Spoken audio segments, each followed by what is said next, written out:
Jambo na karibu. Alipopewa kipaza sauti ili kutoa salamu za mwisho kwa mwanawe ambaye alichukuliwa akiwa hai mikononi mwake na baadaye kurejeshwa akiwa amefariki. Mama Albert Ojwang hakuweza kuzuia uchungu na maumivu ya kumpoteza mtoto wake wa pekee. Kwa lugha ya Thuru alisema, wale waliomuua mwanangu wangeniuliza kwanza nina watoto wangapi kabla ya kumuua mtoto wangu wa pekee. Nitaanzia wapi katika umri huu?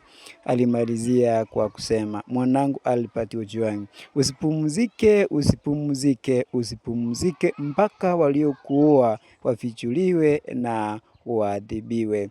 Walimalizia kwa kusema tena, mwanangu Albert Ojwang, usipumzike, usipumzike, usipumzike mpaka waliokuwa wafichuliwe na waadhibiwe. Kwa mujibu wa maandishi wa ujumbe huu, maneno hayo yanaonekana kutimia, akidai kuwa waliodaiwa kuhusika na kifo cha Albert Ojwang wanaendelea kufichuliwa licha ya madai kwamba picha za CCTV zilifutwa kwa lengo la kuficha ushahidi.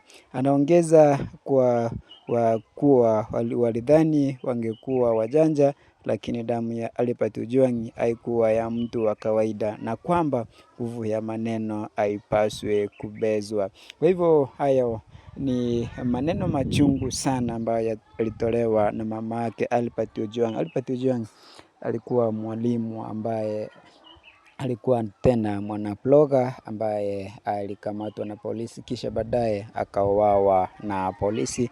Na polisi baada ya CCTV kufichuliwa, siri nzito ilitokea na ushahidi na watu washakamatwa na kutambuliwa ni watu wapi. Kumbuka ya kwamba katika nchi ya Kenya visa vya mauaji vimekuwa vikitamalaki sana. Kumbuka ya kwamba kulikuwa na kisa kingine cha aliyekuwa mwanasiasa kutoka kaunti ya Migori ambaye anafahamika kama Obado pia na yeye alikuwa ameandamwa na kesi ya kumuua msichana mmoja ambaye alikuwa anaitwa Sharon. Sharon alikuwa na mpenzi wake wa mpango wa kando, na siku hiyo ilisemekana kwamba walikuwa wanakutana mara kwa mara. Baadaye Sharon akawa mjamzito, kitu ambacho kilimfanya na yeye pia aambie Obado ya kwamba anafaa kujukumika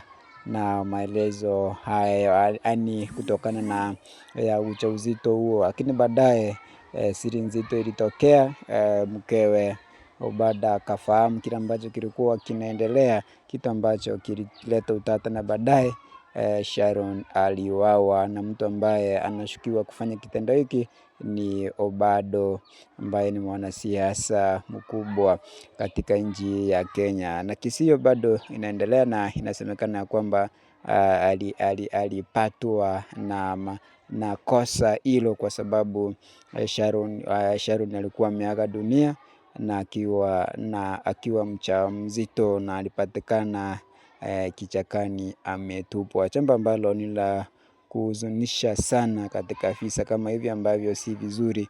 Kwa hivyo tunaomba wale ambao hata kama mna nguvu, wakati mwingine hurumia watu ambao hawana nguvu kama nyinyi, kwa sababu hii dunia hata kama uwe nani, mwisho wako pia upo.